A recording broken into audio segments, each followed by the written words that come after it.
नमस्कार, मैं हूं अशोक श्रीवास्तव और आप देख रहे हैं मीडिया दस्तक चैनल पर अपना पसंदीदा कार्यक्रम बस्ती की हस्ती। जैसा कि आप जानते हैं, प्रत्येक रविवार को हम बस्ती जनपद के किसी ऐसे नामचीन शख्सियत को आपसे मुलाकात कराते हैं जो अपने उत्कृष्ट योगदान से समाज में अच्छा सहयोग प्रदान कर रहे हैं और बस्ती जनपद की नाक ऊँची कर रहे हैं। तो आज हमारे स्टूडियो में मौजूद हैं राजकीय कन्या इंटर कॉलेज में प्रवक्ता के पद पर तैनात पूर्णिमा श्रीवास्तव जी, जो संस्कृत और हिंदी पढ़ाती हैं बच्चियों को। तो आज हमारे स्टूडियो में पूर्णिमा जी का स्वागत है। पूर्णिमा जी, आप नमस्कार अशोक जी। पूर्णिमा जी, आप जीजीआईसी में कब से पढ़ा रही हैं? जीजीआईसी में मेरी नियुक्ति 2011 में हुई है और जी और मैं वहाँ हिंदी और संस्कृत की शिक्षिका हूँ। वाह, हिंदी और संस्कृत दोनों लिटरेचर? जी, बहुत अच्छा। इन दोनों विषयों में मेरा स्नातकोत्तर है और मुझे आज आपके इस चैनल के माध्यम से कहने में बहुत अच्छा लग रहा है कि मैं दीनदयाल उपाध्याय गोरखपुर विश्वविद्यालय गोरखपुर से 2008 में संस्कृत विषय में 6 गोल्ड मेडल प्राप्त किए थे मैंने। गजब, आपका स्पेशल वेलकम है मीडिया दस्तक के प्लेटफॉर्म पर। मैम, आप बस्ती ज़िले की नाक हैं और बस्ती ज़िले का गौरव हैं। आप 6 गोल्ड मेडल पा करके हज़ारों बच्चियों को आप पढ़ा रही हैं जीजीआईसी में। आपने बताया कि आप हिंदी और संस्कृत दोनों में आपको महारत है और 2008 से 2011 से आप पढ़ा रहे हैं। 2008 में आपकी पढ़ाई खत्म हुई जी और 2011 से आप जॉब में हैं लगातार। तो आपका जैसे रुचि या आपकी महारत जो है दोनों विषयों में है, हिंदी और अंग्रेजी में। दोनों मज़ेदार सब्जेक्ट है, बड़ा रुचिकर विषय होता है, पढ़ना पढ़ाना दोनों में आनंद आता है। लेकिन एक सवाल है आपसे कि आपको क्या अच्छा लगता है, हिंदी या संस्कृति? ये तो प्रश्न मेरे लिए थोड़ा सा धर्म संकट का है, क्योंकि ये दोनों ही विषय मुझे बहुत ही प्रिय हैं, हिंदी और संस्कृत। चूँकि हिंदी हमारी मातृभाषा है, वहीं संस्कृत देववाणी है। कहा जाता है कि संस्कृत से ही हिंदी का उद्भव हुआ है। तो मैंने इन दोनों विषयों का अध्ययन किया है और सौभाग्य से मैं शिक्षिका हूँ और बच्चियों को इन दोनों विषयों को पढ़ाती हूँ। मुझे बहुत आनंद आता है संस्कृत और हिंदी दोनों विषय को पढ़ाकर, जहाँ एक और संस्कृत हमारी देववाणी है, बच्चियों को ये बताना कि हमारी भारतीय संस्कृति, हमारी परंपरा कैसी रही, कैसे हमने वेदों का अध्ययन किया और कैसे हमारी जो आज की संस्कृति है वो वेदों के माध्यम से ही बची हुई है। ये सब पढ़ाना मुझे बहुत अच्छा लगता है। और इसके साथ ही जहाँ एक और हिंदी में कबीर दास, रहीम दास और आचार्य रामचंद्र शुक्ल जैसे महान लेखकों और कवियों का जो भी ज्ञान है वो बच्चों के सामने मुझे रखने का अवसर मिलता है। मैं अपने आप को बहुत सौभाग्यशाली समझती हूँ। पूर्णिमा जी, ये दोनों भाषाएं जो है वो एक तरह से भारतीय संस्कृति और संस्कार से जुड़ी हुई। जी। और जो आज के 20-25 साल पहले की जो संस्कृति थी, जो हमारे समाज में जिसको आदर्श माना जाता था, उसमें एक बड़ी गिरावट देखी जा रही है। घर से लेकर के समाज तक आप कहीं भी जाएं तो जिस संस्कृति से, जिस सभ्यता और जिस संस्कार से भारतवर्ष को वैश्विक पहचान मिलती थी, आज उसमें काफ़ी क्षरण आ गया है। इसके लिए आप किसको जिम्मेदार ठहराती हैं? जी अशोक जी, आपका प्रश्न बहुत ही इस समय कह सकते हैं प्रासंगिक प्रश्न है कि ये जो हम पाश्चात्य का अनुकरण कर रहे हैं वही हमारा मूल है कि हम अपनी संस्कृति और सभ्यता को भूलते चले जा रहे हैं। आज हम जहाँ अपने विदेशों का, वहाँ की संस्कृति को जितना अपनाते जा रहे हैं, हमारी भारतीय संस्कृति और सभ्यता उतनी ही पीछे चली जा रही है। तो मैं तो मूल कारण इसी को मानती हूँ कि हमें अपनी सभ्यता, अपनी संस्कृति का सम्मान करना चाहिए और उसी पग चिन्हों पर चलना चाहिए। इसी क्षरण और इसी गिरावट का कारण है पूर्णिमा जी, आप देख रही होंगी कि जो पहले ये होता था कि लोग पूरा परिवार एक साथ रहता था और परिवार भी टूट रहा है, समाज भी टूट रहा है और देश में जो टूटन है, जो बिखराव है, वो तो है ही है। तो आपने अच्छा संदेश दिया कि हमको अपनी पाश्चात्य संस्कृति की ओर ज़्यादा नहीं भागना चाहिए। हमें जिस संस्कृति को लेकर के, जिस सभ्यता को लेकर के भारत की वैश्विक पहचान है, उसे अपने आचरण का हिस्सा बनाना चाहिए। पूर्णिमा जी, आप पढ़ाने के अलावा हिंदी और संस्कृत आप बेहतर पढ़ाती हैं, आपकी रुचि है, आपने बताया भी। तो कई बार आपको वीआईपी मंच जो होते हैं या वीआईपी कार्यक्रम जो होते हैं, जैसे मुख्यमंत्री आ गए या प्रधानमंत्री आ गए या बस्ती महोत्सव हो गया या और कोई बड़ा इवेंट होता है, तो आप अक्सर मंच पर देखती हैं। पहचानने के लिए तो पूरी बस्ती की जनता आपको जानती पहचानती है, लेकिन ये कला आपको कहाँ से आ गई? दर्शक काफ़ी देर तक जुड़े रहते हैं, कार्यक्रम शून्य रहता है, मंच खाली रहता है, फिर भी आप दर्शकों को घंटों बांधे रखते हैं। तो ये योग्यता और ये रुचि कैसे पैदा हुई आपके अंदर, और कब से आप मंच का संचालन कर रही हैं? जी अशोक जी, जो आपने ये कहा कि कहाँ से ये गुण विकसित हुए, तो चूँकि साहित्य की विद्यार्थी रही हूँ और यही पढ़ाती भी हूँ, तो शब्दकोश और शब्द भंडार तो मेरे पास पर्याप्त ही है। और दूसरी बात रही कि अवसर, तो बस्ती जिला प्रशासन का बहुत सहयोग रहता है और आभार व्यक्त करती हूँ उनका कि वो इस दायित्व को मुझे सौंपते हैं। मेरी प्रधानाचार्य महोदया भी मुझ पर विश्वास करती हैं और विद्यालय में किसी भी कार्यक्रम में मुझे मंच संचालन का दायित्व सौंपती हैं। तो बस इतना ही। मैं देखता हूँ अक्सर कि कार्यक्रमों में जब कार्यक्रम बिल्कुल शून्य रहता है, मंच पर कोई कार्यक्रम नहीं होता रहता है, और जिस समय दर्शक उबने की स्थिति में होते हैं, उस समय कार्यक्रमों से ज़्यादा रुचि उनको देखने को मिलती है। आप अपने शब्दों से उनको बांधे रखती हैं, घंटों तक बांधे रहती हैं। जी जी। तो आपका जो ये प्रश्न है घंटों बांधे रखने की कला, तो वो मुझे अपने शिक्षण कार्य से मिलती है। 40 मिनट का हमारा पीरियड होता है बच्चों को पढ़ाने का, तो हम बच्चों को 40 मिनट तक बांधे रहते हैं और कोशिश करते हैं कि रुचिपूर्ण तरीके से अपने पाठ को पढ़ाएं। अपने आज के जो परिवेश है उसमें हम कोशिश करते हैं कि शिक्षा को रुचिकर बनावें, बच्चे को बोझ ना लगे। तो उसमें हम लोग कई नवाचार का प्रयोग करते हैं, कई प्रकार के ऐसे इवेंट्स को बताते हैं या बच्चों को ऐसे क्रियाकलाप कराते हैं कि बच्चे उस विषय में और ज़्यादा रुचि लेते हैं। जैसे हिंदी विषय साहित्य का विषय है, बहुत ज़्यादा उसमें हम जैसे प्रायोगिक कुछ नहीं करा सकते, प्रैक्टिकली नहीं कर सकते, जो भी है सो थ्योरी है। तो उसको पढ़ाने के लिए हमें आवश्यकता होती है कि हम किसी पूर्व ज्ञान से उनको जोड़ें, आज के नवीन ज्ञान में उनको जोड़ें।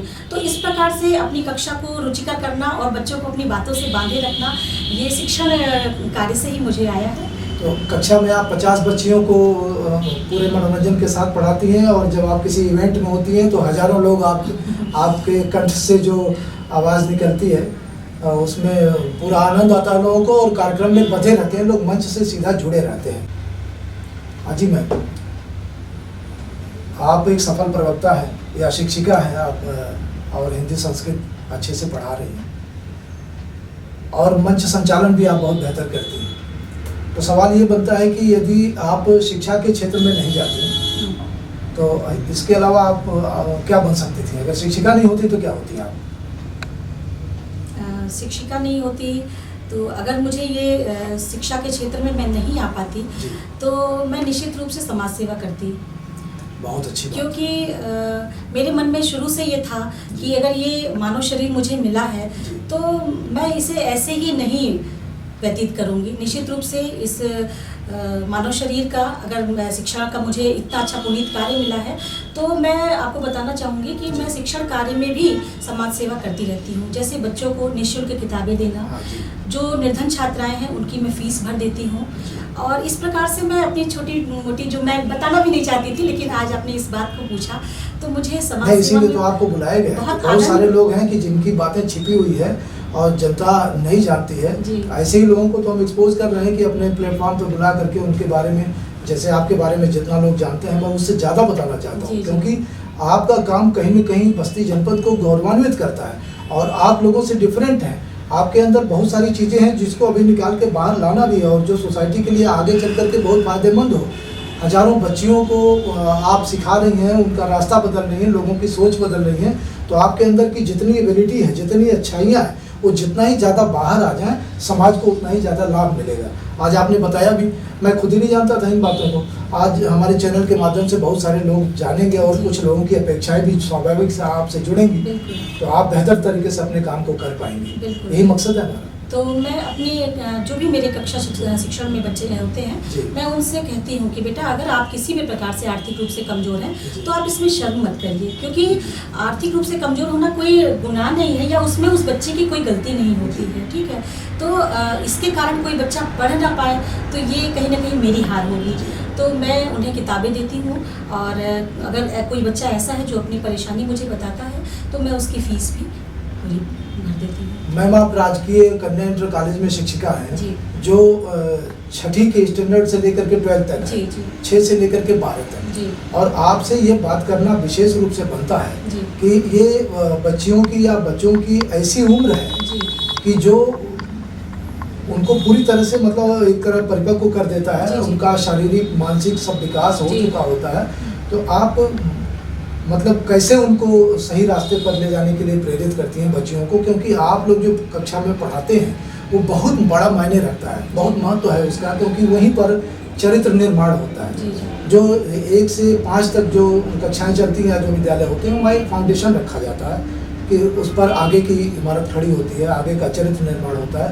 लेकिन जब बच्चे उस स्टेज पे आते हैं तो आपको मिलते हैं, बच्चे हों या बच्चियाँ हों, तो उनको आप क्या बताना चाहती हैं कि कैसे एक आदमी को कैसे लाइफ स्टाइल रखनी चाहिए, क्या सोच होनी चाहिए? जी, देखिए हमें जो बच्चे मिलते जी। हैं क्लास 6 में, वो बिल्कुल एक कच्चा घड़ा होते हैं। हाँ जी।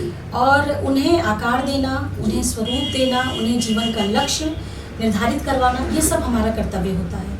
तो बच्चों को हम ये देखते हैं कि उस बच्चे की रुचि किस में है। जी। जैसे सभी बच्चों की क्षमताएं एक जैसी नहीं होती हैं, जी। सभी बच्चों की रुचि एक ही विषय में नहीं होती है। तो कक्षाओं के अतिरिक्त जैसे मैं अपने विद्यालय में नाट्य कला भी सिखाती हूँ बच्चों को। जी। मेरे द्वारा तैयार किए गए नाटक राष्ट्रीय स्तर पे बच्चों ने प्रतिभाग किया है। बहुत अच्छा। तो बच्चों को उसके अलावा भी, पढ़ाई के अलावा भी हम लोग पाठ्येतर जो उनकी सहगामी क्रियाएं होती हैं उनमें उनको भाग करवाते हैं। उससे हमें पता चलता है कि इस बच्चे की रुचि कहाँ पर है। हाँ, वो जान लेता है वो और रुचि के अनुसार उस बच्चे को उसी प्लेटफॉर्म पर आगे ले जाने का कार्य हम लोग करते हैं और पूरी कोशिश करते हैं कि बच्चे को उसके सही लक्ष्य की ओर ले जाएं। अगर वो बच्चा पढ़ाई में आगे बढ़ना चाहता है तो उसे उसी प्रकार की जो जैसे मैटर हुआ या फिर एक्स्ट्रा कुछ उसे बताना हुआ, तो उसके लिए हम लोग बच्चों को प्रेरित करते हैं कि बेटा ऐसा नहीं है कि आप क्लास टाइम में ही, आप क्लास टाइम के बाद भी आप उनसे पूछ सकते हो। कुछ आपके अगर क्वेश्चंस हैं जिन्हें आप क्लियर नहीं कर पा रहे हो, तो वो हमारे स्कूल में सारी टीचर्स ऐसा काम। हाँ, एक शिक्षक अगर ठीक से मॉनिटर करता है तो बच्चे की रुचि तो पता चल ही जाती है कि वो किस सेगमेंट में आगे जाना चाहता है। और किसी बच्चे की अगर खेल में रुचि है, किसी बच्चे की सांस्कृतिक विधा में रुचि है, तो मैं कोशिश करती हूँ कि बच्चों को उसी विधा की ओर ले जाऊँ। जी।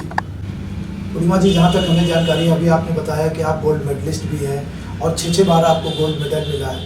आधी अधूरी जानकारी मुझे भी है कि शायद आपको राज्यपाल और राष्ट्रपति पुरस्कार भी मिला है। तो मैं चाहता हूँ हमारे दर्शकों को पूरी बात बताएं। आप धीरे धीरे खुल रही हैं, आप बताएं, आपके अंदर की सारी बातें आनी चाहिए सामने, हमारे बस्ती की जनता जाने।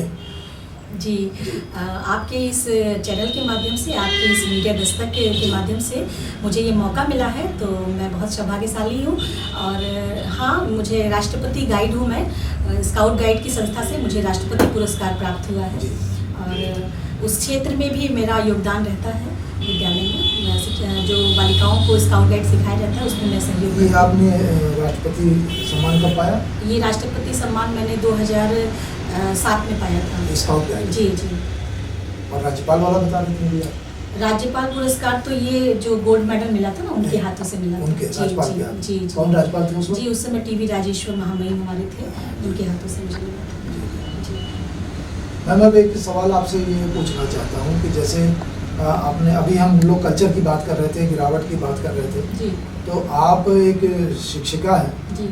और सफल शिक्षिका हैं, सफल उद्घोषिका भी हैं, आपके कंठ में सरस्वती विद्यमान है।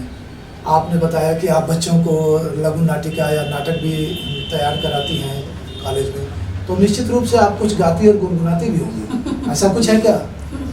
हाँ, थोड़ा बहुत हमारे शौक दर्शकों है। की इच्छा होगी जानने की कि आपके अंदर जब सरस्वती इतना मेहरबान है आपके ऊपर, आप एक तरह से आप सरस्वती की प्रतिनिधि हैं पृथ्वी पर, तो आप बताएं, अपना राज खोलें। हाँ, थोड़ा संगीत प्रेमी हूँ मैं। जी, जी। और मुझे अच्छा लगता है संगीत सुनना भी और गाना भी, दोनों पसंद है जी। तो अपनी मीठी आवाज़ में हमारे दर्शकों को कुछ सुना दें।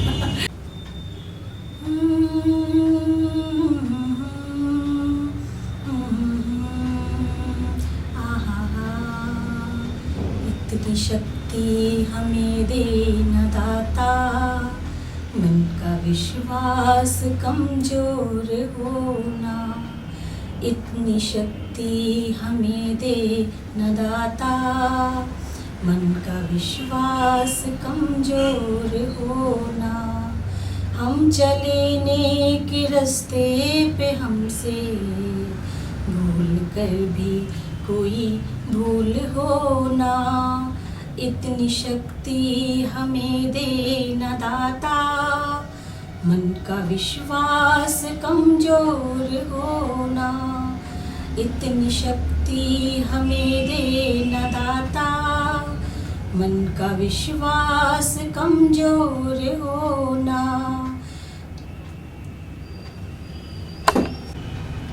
दूर अज्ञान के हो अंधेरे, तू हमें ज्ञान की रोशनी दे।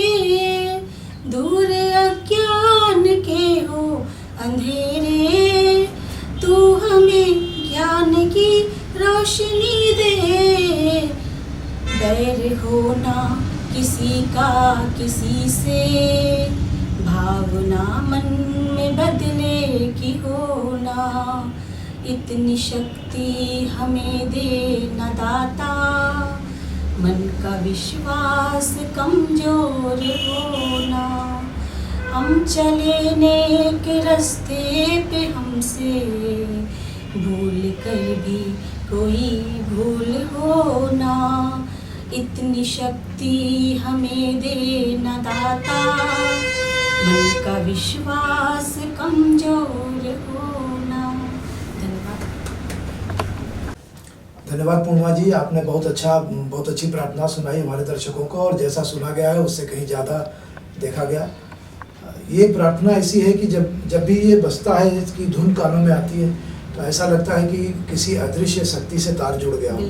एक जो क्रिएटर है, जो रचयिता है इस पूरी दुनिया का, लगता है उसे सीधे साक्षात्कार हो रहा है। जी बिल्कुल, क्योंकि मेरा भी यही मानना है कि हम उसी ईश्वर से उत्पन्न हुए हैं, उसी ईश्वर के ये जो हम जीवात्मा के रूप में हैं, और अंत में उसी जीवात्मा में ऐक्य होना ही मोक्ष होता है। परम हमारा जो जीवन का परम लक्ष्य होता है वो वही होता है। तो इसीलिए मैं अकेले में या तन्हाइयों में इस गीत को और इस प्रार्थना को गुनगुनाती हूँ। वो मेरा प्रिय गीत है, बहुत अच्छा है और ये अंदर से ताकत देता है। जी जी। पूर्णिमा जी, आपने बहुत महत्वपूर्ण समय आपने मीडिया दस्तक को दिया, और बस्ती की हस्ती के जरिए आज आपकी बहुत सारी बातें हमारे दर्शकों को मालूम होगी। आशा है हमारी आपकी वार्तालाप लोग पसंद करेंगे, और फिर हम दोबारा भी बुलाएंगे आने वाले दिनों में आपको। आप जाते जाते हमारे दर्शकों को या सोसाइटी को क्या संदेश देना चाहेंगे? एक अच्छा सा मैसेज पास कर दीजिए, ताकि जितनी खूबसूरती और जितनी अच्छाइयाँ आपके अंदर हैं उसका लाभ समाज को मिले, लोगों को ये पता चले कि आपकी इस खूबसूरती और आपके इस जो है मधुर आवाज़ के पीछे आपकी एक अच्छी सोच भी छिपी हुई है। मैं इस चैनल के माध्यम से, मैं इस मीडिया दस्तक के माध्यम से समाज में ये संदेश देना चाहती हूँ कि हमें सफलता मिले या ना मिले, लेकिन हमें अपनी अच्छाइयों को कभी नहीं छोड़ना चाहिए। हमें प्रतिदिन एक नेक इंसान बनने की कोशिश करते रहने चाहिए। मैं अपनी बच्चियों से कहती हूँ, कक्षा में इस बात को मैं हमेशा दोहराती हूँ कि बेटा, तुम्हें अपना लक्ष्य मिले न मिले, तुम कुछ भी बनो या ना बनो, लेकिन तुम अच्छा इंसान जरूर बनो। ये सतत चलने वाली प्रक्रिया है। क्योंकि मैं एक अच्छा इंसान अगर बना दूंगी तो वो कुछ ना कुछ अच्छा तो कर ही जाएगी। तो इसीलिए, और बच्चों के माध्यम से उन तक एक संदेश पहुंचाना चाहती हूँ कि वो बच्चे जो हैं अपने लक्ष्य को निर्धारित करें, और अपने माता पिता में, अपने समाज में, अपने परिवेश में एक विश्वास उत्पन्न करें, क्योंकि विश्वास पैदा करना बहुत ज़रूरी है। अगर ये समाज, हमारा परिवार हमारे ऊपर विश्वास नहीं करेगा तो हम अपना आत्मविश्वास खो देते हैं, और इस विश्वास को बनाए रखने के लिए आवश्यकता है कि हम सत्य को पकड़ें। किसी भी परिस्थिति में हम सत्य का साथ न छोड़ें। बिल्कुल, क्योंकि हमारे अंदर जो एक दुर्भावना जो सबके अंदर होती है, उसे दबाकर हम सत्य पर विजय करें। मेरा यही संदेश है, और हम एक अच्छे इंसान बने, सत्य को प्रमोट करें, सत्य को जीवन में उतारें, सत्य बोलें, सत्य करें, सत्य की अपेक्षा करें, किसी भी परिस्थिति में सत्य का साथ न छोड़ें। आपने एक अच्छा इंसान बनने की बात कही, तो एक अच्छा इंसान जो होता है वही अच्छे और बुरे में फर्क कर पाता है। जी बिल्कुल। और अगर अच्छे और बुरे में फर्क करने की क्षमता आदमी की छीन हो गई, या मर गई, या नहीं रह गई, तो फिर समाज का बंटाधार है। बहुत अच्छी तो बात। फिर न परिवार बन पाएगा, न समाज बन पाएगा, और न राष्ट्र किसी पर भरोसा कर पाएगा। बिल्कुल बिल्कुल। तो राष्ट्र निर्माण के लिए आवश्यक है चरित्र निर्माण होना, और ये चरित्र निर्माण एक दिन में नहीं हो सकता है। इसकी नींव हमें बचपन से बच्चों में रखनी होगी। आज हम देख रहे हैं किस प्रकार हमारे समाज में बच्चियां सुरक्षित नहीं हैं। जी, बहुत तो ये मुद्दा मैं इसलिए यहाँ रख रही हूँ कि आज आवश्यकता है केवल बच्चियों को सुरक्षित रखने के लिए, उन्हें ही नहीं सुरक्षा देने की, हम अपने घर से इस जो संस्कार है इसका पालन पोषण करें कि हम अपने बच्चों को भी वो परिवार में भी वो संस्कार इसकी शुरुआत परिवार से। बिल्कुल। हम अपने बिटिया से अगर कोई काम कराते हैं तो हम अपने बेटे को भी उतनी ही जिम्मेदारी सौंपते हैं कि उसे यह एहसास हो कि अगर वो घर का हिस्सा है तो मैं भी इस घर का हिस्सा हूँ। और इन दोनों में जब हम समानता का भाव घर से पैदा करेंगे तो बाहर जाकर भी वो भावना उसके अंदर पनपेगी, तो उसके अंदर एक मॉरल रिस्पेक्ट भी आएगा, तो वो जो सम्मान की भावना है लड़कों के अंदर लड़कियों के प्रति वो जागृत होगी। और जब ये सम्मान आएगा तो किसी भी बिटिया को, किसी भी बहन को कभी शर्मिंदा नहीं होना पड़ेगा। आप हमारे स्टूडियो में आई, आपको इसके लिए बहुत बहुत शुक्रिया, बहुत बहुत धन्यवाद। तो दोस्तों आप बात कर रहे थे GGIC में प्रवक्ता और मंच संचालिका पूर्णिमा श्रीवास्तव जी से। बने रहिए हमारे साथ, अगले रविवार को हम एक नई हस्ती लेकर के सामने आएंगे। तब तक के लिए नमस्कार, जय मां भारती।